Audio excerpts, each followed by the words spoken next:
podcast. Selamat datang pada podcast kita pada hari ini bersama saya Quincy Voice.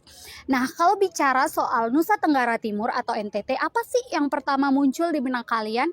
Komodo, Labuan Bajo, atau kain tenun ikatnya yang sangat indah dan beragam? Nah, di samping alam dan budayanya yang eksotis, NTT punya satu keunikan demografis yang mencolok banget dibanding daerah lain di Indonesia, yaitu basis penduduk beragama Kristennya yang sangat besar. Tapi tahu nggak sih, Kristen di NTT itu bukan cuma status di KTP aja loh, tapi udah nyatu sama budaya, adat, dan keseharian mereka. Nah, di kesempatan kali ini kita akan membahas topik yang seru mengenai kekristenan di Nusa Tenggara. Maka dari itu kita sambut dua narasumber kita untuk menyampaikan apa yang mereka ketahui tentang seputar topik pembahasan kita. Kita sambut narasumber kita.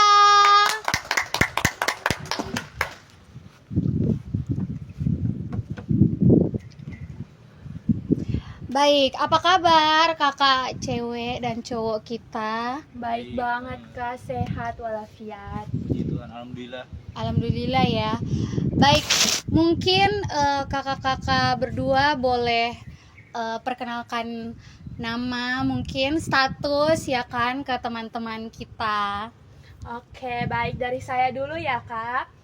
Perkenalkan, nama saya Matila Kristiani Maitang, boleh panggil saya Princess. Saya dokter sosiologi agama dan juga dekan Fakultas Teologi UKSW. Ya, halo Kak Princess. Baik, perkenalkan nama saya Muhammad Pambara Wijoyo, status warga negara Indonesia. Oke, halo Kak Bara. Halo Kak Bara, halo Kak Matilda. Terima kasih buat kesempatan untuk hari ini. Kita nggak usah lama-lama ya Kak, kita langsung aja ke pertanyaan yang pertama. Ini aku mau tanya ke Kak Matilda dulu nih. Oke Kak. Kan kita membahas kekristenan di Nusa Tenggara kan Kak. Iya. Jadi sebelum kekristenan mendominasi di NTT itu Kak, bagaimana sih gambaran sistem kepercayaan asli masyarakat di sana? Kan di sana ada konsep Wisneno dan juga Marapu gitu kan. Iya. Mungkin Kakak boleh jelaskan sedikit mengenai konsep itu kepada teman-teman kita. Oke, baik, makasih Kak, pertanyaan yang bagus sekali. Kalau kita melihat kondisi masyarakat di NTT sebelum masuknya ke Kristenan, sebenarnya mereka memang sudah punya sistem kepercayaan yang sangat luas dan juga terstruktur Kak. Dasarnya mereka itu adalah animisme dan juga dinamisme, yaitu kepercayaan bahwa roh nenek moyang itu masih hadir di dalam kehidupan manusia. Nah, dan bahwa benda-benda alam itu punya kekuatan gaibnya masing-masing. Jadi agama itu bukan hanya soal ibadah bagi mereka, tapi agama bagi mereka itu benar-benar mengatur kehidupan dan seluruh tatanan bermasyarakat mereka Kak. Nah, di beberapa daerah juga seperti yang Kakak sudah sebutkan, Ya. dikenal sosok ilahi yang tertinggi. Misalnya, di daerah Dawan itu ada konsep Wisneno yang dipahami sebagai penguasa langit atau Tuhan yang maha tinggi. Nah, sementara di Sumba ada juga kepercayaan Marapu, yaitu sistem kepercayaan yang menghormati Tuhan sekaligus leluhur sebagai penghubung antara manusia dengan dunia ilahi. Karena itu, masyarakat itu melakukan berbagai ritual adat dan persembahan agar hubungan dengan leluhur tetap harmonis dan kehidupan mereka itu tetap diberkati. Oh gitu ya Kak. Iya, Kak. Berarti aku ada dengar-dengar nih Kak, selain konsep Wisneno dan Marapu, ada juga yang bicara tentang tradisi Pasola di Sumba dan Pusaka Moko di Alor, bener ya Kak? Bener banget, Kak. Nah, itu aku mau tanya nih Kak, apa sih makna spiritual dan sosial dari tradisi serta benda-benda tersebut bagi masyarakat lokal pada saat itu Kak? Oke Kak, jadi Pasola dan Moko itu sebenarnya bukan hanya warisan budaya atau atraksi wisata seperti yang sering kita lihat sekarang. Dulu itu keduanya punya makna yang sangat mendalam. Kalau Pasola itu merupakan perang adat menggunakan kuda dan juga tombak kayu yang dilakukan sebagai bagian dari ritual keagamaan. Nah, tujuannya itu bukan untuk menciptakan permusuhan, tetapi sebagai bentuk penghormatan kepada leluhur sekaligus permohonan supaya masyarakat itu memperoleh kesuburan tanah, memperoleh panen yang baik, dan juga kesejahteraan. Jadi unsur spiritualnya itu sangat kuat, Kak. Lalu yang kedua tentang Moko. Moko itu di Alor, dia itu adalah sebuah genderang perunggu yang dianggap sebagai benda pusaka. Moko itu biasanya digunakan di dalam upacara adat, perkawinan, dan penghormatan kepada leluhur. Selain dia mempunyai nilai religius, moko juga menunjukkan kalau status sosial itu di sebuah keluarga karena diwariskan secara turun-temurun dan menjadi simbol kehormatan di dalam masyarakat. Oke, luar biasa banget ya, Iya. Kak.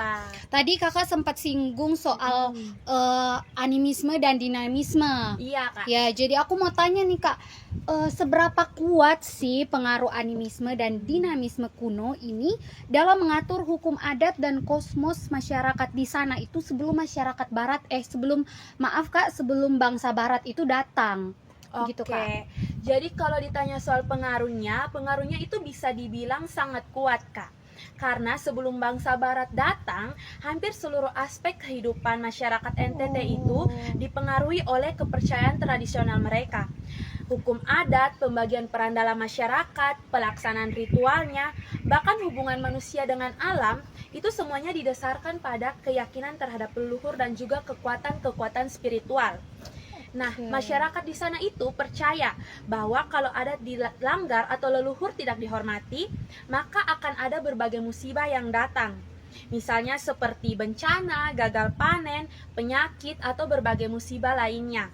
Karena itu, adat dan agama saat itu tidak bisa dipisahkan, Kak. Bisa dikatakan bahwa sistem kepercayaan tradisional itu menjadi fondasi utama yang menjaga keteraturan sosial, hubungan antar manusia, sekaligus keseimbangan antara manusia dengan alam semestanya. Nah, itulah sebabnya ketika kekristenan mulai masuk ke NTT, proses penerimanya itu tidak langsung mudah. Karena seperti yang sudah saya jelaskan, masyarakat itu sudah punya identitas religius dan budaya yang sangat mengakar dalam kehidupan mereka. Oke, luar biasa sekali Kak Matilda. Mungkin kita bisa berikan oplos dulu buat Kak Matilda. Hebat banget ya. Nah, tadi itu kita bicara tentang keadaan masyarakat di Nusa Tenggara Timur sebelum masuknya ke Kristenan. Nah, kemudian kita akan beralih lagi ke narasumber kita yang satunya ini, yang namanya siapa Mas tadi? Bara. Oke, Mas Bara, kita akan bahas bersama Mas Bara tentang sejarah masuknya ke Kristenan di Nusa Tenggara. Nah, gini Mas, menarik banget ya kalau kita tahu tentang penyebaran awal kekristenan di NTT itu erat kaitannya dengan bisnis kayu cendana. Nah, bagaimana ceritanya bangsa Portugis bisa menyeimbangkan misi dagang dan misi penyebaran Katolik di daerah Solor dan Flores? Kalau soal penyeimbangan itu sebenarnya bisa dilihat saat mereka datang ke Pulau Solor dan Flores tersebut. Mereka membawa dalam perjalanan itu mereka juga membawa pendeta-pendeta dan juga mereka juga menjadikan pulau tersebut itu sebagai basis, selain basis operasional itu juga basis misi penginjilan. Nah, selain itu mereka juga lewat kerjasama terhadap raja-raja yang saat itu memimpin, itu secara otomatis juga dalam tanda kutip menjadi faktor pendukung dalam misi penginjilan tersebut. Dan selain itu mereka bahkan juga membuat benteng selain untuk perdagangan, di situ juga untuk berlindung para pendeta-pendeta. Mungkin dari situ bisa kita lihat bahwa mereka cara Portugis dalam menyeimbangkan misi dagang juga dan juga misi penginjilan. Oh, berarti cukup panjang juga ya. Betul. Masuk awalnya gitu, Kak. Nah, kan di situ dikatakan bahwa VOC datang itu pada abad ke-17 ya, Kak. Persaingannya dengan Portugis itu pecah pada saat itu. Nah, apakah kehadiran Protestan yang dibawa Belanda murni karena pelayanan rohani, atau jangan-jangan gereja cuma dijadikan alat politik kekuasaan bagi VOC gitu, Kak? Oke, kalau ke VOC sebenarnya itu bukan murni untuk penginjilan, karena pada dasarnya tujuan utama VOC datang kan untuk berdagang. Iya. Dan itu bisa kita lihat dari banyaknya penginjil itu yang sebenarnya kekurangan yang didatangkan ke sini, sehingga jemaat-jemaat itu hanya terlayani beberapa kali selama setahun. Jadi dari hal tersebut mungkin bisa kita simpulkan bahwa sebenarnya itu bukan murni untuk penginjilan, tapi lebih fokusnya VOC itu untuk perdagangan. Oke. Nah, tadi Kakak sempat singgung jumlah pendeta Belanda yang sedikit, dan muncul juga peran penting para guru Injil bumi, bahkan ada yang didatangkan dari Ambon dan Betul. Rote ya Kak. Oke, jadi seberapa besar pengaruh tokoh seperti yang saya dengar ya, tokoh Eser dan juga para penginjil lokal ini dalam membuka gerbang kristenisasi di pedalaman? Untuk tokoh Hester ini sebenarnya sangat penting karena dia yang mendorong dibukanya atau dibangunnya sekolah-sekolah pada zaman itu, dan mendorong juga untuk penginjil-penginjil dari daerah Ambon untuk membantu penginjilan. Karena penginjilan tersebut bisa meluas ke pedalaman-pedalaman, dan ya bisa dilihat sendiri sampai sekarang karena pengaruh dari Esther dan penginjil-penginjil dari Ambon tersebut, maka kekristenan bisa meluas sampai ke daerah sekelilingnya. Oh, luar biasa banget ya. Kita berikan aplaus juga buat Mas Bara. Hebat banget narasumber kita yang dua ini ya, sudah bisa menjelaskan dengan baik bagaimana kondisi sebelum masuknya kekristenan di Nusa Tenggara hingga sejarah masuknya kekristenan di Nusa Tenggara. Baik, mungkin kita break dulu sesi satunya dan kita akan lanjut sesi keduanya di sesi berikut. Thank you teman-teman. Dadah. Nah, oke, kita bakal masuk dalam sesi yang kedua. Jadi kita bakal panggil, kan tadi sesi pertama cuma 2 narasumber aja nih. Berikut sesi yang kedua ini kita punya 3 narasumber, guys. Udah siap belum? Udah siap belum? Ya. Oke, langsung saja tanpa lama-lama lagi kita panggil ketiga narasumber kita.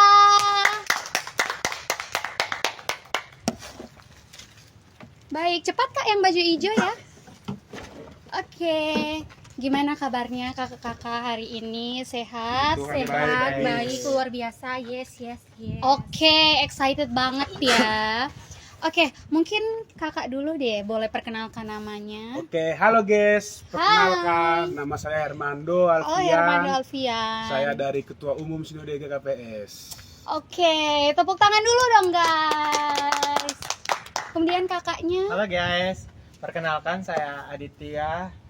Saya sebagai Ketua Sinode Gemit. Oke. Terus kakaknya yang terakhir. Halo guys, perkenalkan saya Gisel, saya masyarakat asli NTT. Iya. Nah, jadi kakak-kakak ini datang dari NTT, datang dari Sumatera. Luar biasa banget ya kedatangan tamu-tamu kita pada hari ini. Nah, tanpa lama-lama lagi deh, kita langsung bahas aja nih. Pertama dari kakak cewek ini dulu ya.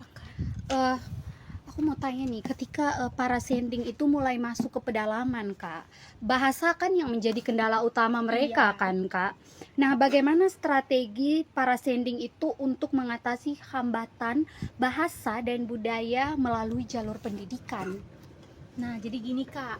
Jadi waktu itu kan ketika Zending atau NZG mulai melakukan penginjilan di wilayah pedalaman Nusa Tenggara Timur, mereka menghadapi kendala besar berupa yang kakak bilang tadi tuh, kendala bahasa dan dialek yang berbeda-beda karena banyak daerah di NTT Kak. Nah, kondisi ini menyulitkan para Zending Belanda untuk berkomunikasi langsung dengan masyarakat setempat. Nah, untuk mengatasi hambatan tersebut, Zending memilih jalur pendidikan sebagai strategi utama, di mana gereja mendirikan tenaga pengajar dari masyarakat pribumi yang memahami bahasa serta budaya lokal agar mempermudah komunikasinya gitu Kak. Kemudian melalui sekolah-sekolah. Nah, jadi sekolah-sekolah ini masyarakat diajarkan membaca, menulis, sekaligus memperkenalkan pada ajaran Alkitab Kak. Nah, penginjilan kemudian dilakukan oleh guru-guru Injil lokal yang lebih mudah diterima oleh masyarakat karena memiliki latar belakang budaya yang sama. Jadi kan kayak budayanya sama kan Kak, ya otomatis mereka lebih diterima lah di masyarakat setempat. Sementara itu, pelayanan baptisan tetap dilakukan oleh pendeta Belanda Kak. Oke. Nah, selain melalui pendidikan nih Kak, para penginjil juga mendekati masyarakat dengan mendoakan orang sakit dan memberikan penghiburan ketika ada anggota keluarga yang meninggal, sehingga masyarakat mulai mengenal ajaran Kristen melalui pengalaman hidup mereka. Jadi pendekatan seperti itu yang mereka pakai. Dengan demikian pendidikan menjadi sarana penting untuk menjembatani perbedaan bahasa dan budaya sekaligus memperluas penyebaran Injil. Oh, jadi gitu ya, Iya, Kak. Terus saya dengar-dengar dulu itu ada fenomena baptisan massal ya di sana ya, ada, Kak. Iya. Di mana orang lokal itu harus membuang benda adat mereka dan menghafal doa Bapa Kami. Nah, Nah, iya, ada Kak. menurut Kakak, apakah perpindahan iman ini didasari pemahaman teologis yang dalam atau hanya sekedar kepatuhan sosial aja, Kak, pada saat itu? Nah, kalau menurut saya sendiri ya Kak, untuk kejadian waktu itu yang terjadi di Nusa Tenggara Timur yang mungkin tadi saya sempat singgung sedikit di pertanyaan pertama ya Kak. Nah, kalau menurut saya perpindahan iman pada masa baptisan massal yang pada saat itu terjadi itu lebih banyak didorong oleh kepatuhan sosial daripada pemahaman teologis yang mendalam. Karena kita tahu ya Kak, keadaan saat itu mungkin masyarakat pribumi dituntut lah harus begini-begini sama para zending, kemudian kalau tidak ditaati jadinya apa. Nah, jadi mereka lebih mengutamakan kepatuhan sosial itu Kak dibandingkan pemahaman teologis. Hal ini terlihat karena salah satu syarat untuk menerima baptisan adalah membuang benda-benda lama serta menghafal doa Bapa Kami yang seperti Kakak bilang tadi. Persyaratan tersebut menunjukkan bahwa banyak orang mengikuti proses baptisan sebagai bentuk kepatuhan terhadap aturan gereja dan sistem pendidikan zending, bukan karena telah memahami secara utuh makna iman Kristen itu seperti apa. Namun, saya juga menilai ya Kak, saya juga ada penilaian tersendiri dengan kejadian pada saat itu bahwa baptisan massal menjadi tahap awal dalam proses pengenalan kekristenan. Seiring berkembangnya pendidikan Kristen, penerjemahan Alkitab ke dalam bahasa daerah, dan pelayanan guru Injil lokal, pemahaman iman masyarakat semakin bertumbuh. Karena itu, gereja masa kini perlu memastikan bahwa iman jemaat dibangun melalui pembinaan, pemuridan dan pengajaran Alkitab secara berkelanjutan, sehingga iman tidak hanya menjadi tradisi warisan saja, tetapi sungguh berakar pada pengenalan akan Kristus, Kak. Nah, baik Kak. Terus ada sebuah kasus di Sabu ya, Kak? Sabu ya? Iya benar. Di mana ada pandangan budaya barat yang lebih unggul sehingga memicu permusuhan dengan agama lokal. Nah, mengapa sih konfrontasi ini bisa terjadi dan bagaimana akhirnya teologi kontekstual itu lahir di sana sebagai solusi bagi masyarakat di sana? Nah, kalau yang ini nih Kak, ini juga kejadian pada saat itu yang bisa dibilang panas ya Kak. Nah, jadi konfrontasi antara kekristenan dan agama lokal di Sabu itu terjadi karena pada masa itu para penginjil zending membawa pandangan bahwa budaya barat dianggap lebih unggul daripada budaya lokal. Jadi kan ya masyarakat setempat bagaimana mau terima kalau membawa pandangan seperti itu kan Kak? Iya. Akibatnya karena pandangan yang dibawa oleh zending tersebut, ketika seseorang menerima kekristenan, ia dituntut untuk meninggalkan bahkan memusnahkan berbagai unsur budaya dan kepercayaan lama yang dianggap bertentangan dengan iman Kristen. Seperti bersangkutan lah sama pertanyaan yang kedua tadi Kak, mereka meninggalkan apalah yang menurut mereka itu bertentangan dengan iman Kristen, walaupun pemahamannya masih kurang. Sikap tersebut menimbulkan penolakan dari masyarakat adat. Banyak keluarga tidak mengizinkan anak-anak mereka bersekolah di sekolah milik gereja karena khawatir akan dikristenkan dan kehilangan identitas budaya mereka. Akibatnya muncul permusuhan antara penganut agama lokal dengan orang-orang Kristen pada saat itu Kak. Sebagai respon terhadap konflik tersebut, berkembanglah teologi kontekstual yang tadi Kakak bilang. Nah, teologi kontekstual ini memandang bahwa Injil tidak harus menghapus budaya setempat, tidak harus menghapus budaya lokal, tetapi dapat hadir dan dipahami di dalam konteks budaya masyarakat tersebut. Dengan pendekatan ini, budaya lokal tidak lagi dipandang sebagai musuh, melainkan sebagai sarana untuk memahami karya Allah. Melalui kontekstualisasi, gereja berusaha menjebatani iman Kristen dengan nilai-nilai budaya lokal sehingga pemberitaan Injil dapat diterima tanpa harus mencabut masyarakat dari akar budayanya sendiri, Kak. Seperti itu. Oke, kita berikan aplaus dulu buat narasumber kita yang dari NTT ya. Kalau kita tadi udah bicara dengan yang dari NTT, kita geser dulu jauh ke Pulau Sumatera dulu ya guys. Kita berikan aplaus dulu buat Kakak Hermando. Nah Kak, luar biasa ya, maksudnya dari Sumatera tapi bisa mengetahui sejarah masuknya kekristenan di NTT gitu ya. Baik, di sini aku mau tanya sedikit kontroversi kekristenan di Nusa Tenggara nih yang mau aku bahas sama kakak. Nah yang pertama itu, kekristenan di NTT itu kan tidak monolitik ya kak, ada banyak aliran.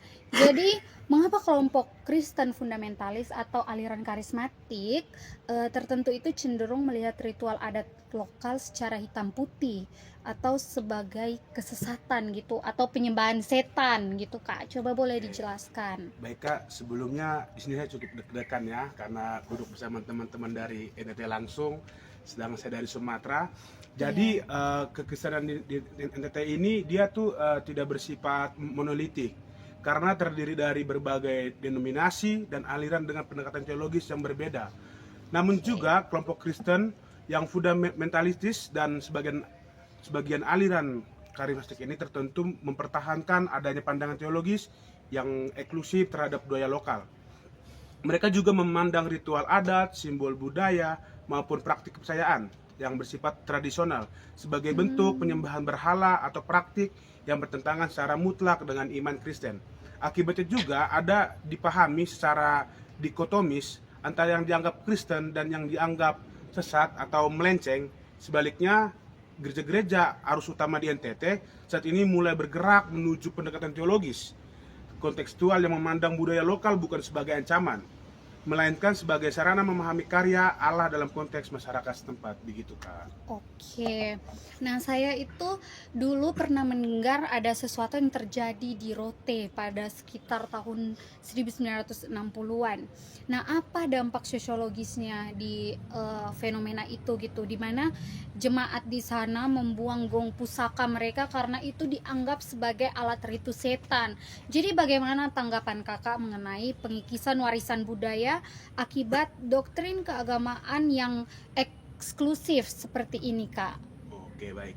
Saya menilai bahwa pengikisan budaya seperti yang terjadi di Pulau Rote pada akhir 1960-an merupakan dampak sosiologis yang cukup menyedihkan dari pendekatan keagamaan yang eksklusif. Karena gong tradisional dan tarian adat dianggap sebagai bagian dari ritus penyembahan setan, banyak jemaat akhirnya membuang atau menjual gong pusaka yang sebenarnya merupakan warisan budaya keluarga dan simbol identitas masyarakat Rote. Dampaknya tidak hanya berupa hilangnya benda budaya, tetapi juga menurunnya minat generasi muda untuk melestarikan seni dan tradisi lokal mereka sendiri. Dengan demikian, Kak, doktrin ini keagamaan yang menolak budaya secara total berpotensi memutus hubungan masyarakat dengan akar sejarah dan identitas kolektifnya. Hal ini juga menunjukkan yang dimana perkembangan gereja masa kini justru bergerak ke arah yang berbeda, yaitu mengintegrasikan unsur budaya lokal seperti gong, tambur, dan kain, tenun ke dalam kehidupan liturgi gereja sebagai bentuk rekonsiliasi antar iman dan budaya. Gitu, Kak. Oke, tadi kan kita bahas udah yang di Rote kan kak. Jadi sekarang aku mau tanya lagi nih, bagaimana dengan nasib komunitas adat Boti di Timor yang mempertahankan kepercayaan halaika ya kak? Sejauh mana ekspansi kekristenan di sekitar mereka itu mengikis liturgi budaya asli mereka dalam menjaga alam? Oke. Komunitas adat Boti ini yang di timur merupakan salah satu kelompok yang masih mempertahankan kepercayaan tradisional halaika. Namun saya menjelaskan bahwa halaika bukan sekedar sistem kepercayaan, melainkan sebuah tatanan hidup yang terintegrasi dengan pelestarian alam, hukum adat, tata kerja masyarakat, serta hubungan spiritual dengan lingkungan. Namun meluasnya pengaruh kekristenan di wilayah sekitar menyebabkan sebagian liturgi budaya halaika mulai masuk terdesak dari ruang publik. Praktik-praktik adat yang sebelumnya mengatur sistem kerja tradisional, hubungan spiritual dengan alam, dan ritus perhentian adat perlahan mengalami perubahan bahkan menghilang. Saya juga menilai bahwa bentuk tekanan terhadap identitas budaya masyarakat adat minoritas dan menunjukkan adanya ketegangan antara dua arus besar dalam kekristenan di NTT. Ada dua Kak, pertama teologi kontekstual, yang kedua pendekatan fundamentalistis, karismatik, eksklusif. Kalau teologi kontekstual ini yang berusaha merangkul dan berdialog dengan budaya lokal. Sedangkan pendekatan fundamentalistis, karismatik, eksklusif yang cenderung menolak adat dan berpotensi mencabut masyarakat dari akar tradisi leluhur mereka. Oke, kira-kira benar nggak kakak yang dari NTT? Benar Benar Kak, banget jadi sih. kondisi pada saat itu memang seperti itu Kak. Oke, nah kalau kita udah bahas tadi tentang dari kakak Gisel itu Sabu ada. tentang pertemuan kekristenan dengan tradisi lokal. Kemudian kakak Armando mungkin kontroversi yang terjadi ya pada saat dua aspek itu bertemu. Nah sekarang kita akan membahas tentang kondisi kekristenan di Nusa Tenggara saat ini dengan kakak Adit. Iya. Ya, jadi yang pertama, setelah melewati sejarah panjang sejak berdirinya Gemit pada tahun berapa kak? 1947. Oke, Gemit berdirinya 1947 ya. Ya. Jadi secara demografis itu pemetaan Protestan dan Katolik Katolik. di NTT sekarang itu terbagi kan unik ya. Coba Iya. kakak boleh jelaskan deh itu seperti apa gitu. Ya, kalau kita lihat sekarang penyebaran umat Kristen di Nusa Tenggara Timur itu cukup unik di Flores dan Timor bagian utara karena mayoritas masyarakat itu sebagian beragama Katolik. Oke. Sedangkan di Timor Barat itu seperti Rote, Sabu, Alor dan Sumba itu mayoritasnya itu beragama Kristen Protestan. Oke. Jadi pembagian ini terjadi karena proses sejarah penyebaran agama yang berbeda di setiap daerah begitu Kak. Oh, nah ini saya meminjam kerangka teori dari Ishak Latu, Bapak Ishak Latu ya, Iya. di mana gereja arus utama di NTT itu disebut sedang bergerak menuju transformasi yang Iya, mutual. transformasi mutual. Nah, coba kakak bisa berikan contoh konkret bagaimana indahnya budaya tenun ikat atau alat musik gong diintegrasikan ke dalam liturgi gereja modern pada saat ini, Kak. Oke Kak, jadi menurut saya transformasi mutual itu berarti gereja dan budaya ini saling menghargai. Oke. Contohnya itu ada kain tenun. Kain tenun ikat itu kan dipakai dalam pakaian adat itu dipakai dalam pelayanan gereja. Lalu alat musik tradisional itu kan seperti gong, tambur, itu juga digunakan saat ibadah. Oke. Jadi budaya ini tetap dilestarikan tanpa mengurangi makna iman Kristen, begitu Kak. Oh, cukup jelas ya kakak. Jadi ini yang terakhir deh pertanyaan Ya, sebelum kita menutup sesi podcast kita pada hari ini ya. Teman-teman semua harus mendengarkan pertanyaan ini. Gereja di NTT itu sekarang dituntut harus aktif atau kayak berada di luar mimbar gereja begitu ya kak. Ya. Nah, apa sih aksi nyata komunitas Protestan dan Katolik di NTT ya dalam respons krisis kemanusiaan real seperti human trafficking, stunting, hingga masalah lahan kering yang terjadi di sana pada saat ini, Kak? Ya Kak, jadi saat ini gereja ini tidak hanya berfokus pada ibadah saja, Oke. tetapi juga ikut membantu masyarakat. Misalnya itu mendampingi korban human trafficking itu, mendukung program penanganan stunting, itu membantu masyarakat ini mengelola lahan kering. Terus serta mengajak jemaat menjaga lingkungan sekitar. Nah, dengan begitu gereja ini hadir bukan hanya lewat berkhotbah saja, tetapi juga lewat tindakan yang nyata bagi masyarakat. Itu saja Kak. Oke, luar biasa sekali ya guys percakapan kita pada hari ini dari sejarah masuknya sampai kondisi yang terjadi penyebaran kekristenannya di NTT pada sampai saat ini ya teman-teman. Terima kasih kakak-kakak bertiga, terima kasih yang dari Sumatera, makasih. Terima kasih. Suasananya bagus banget. Iya, kita Dingin tepuk ya. tangan dulu guys. Oke, sesi podcast kita pada hari ini telah selesai. Sampai jumpa di sesi-sesi podcast berikutnya. Dadah.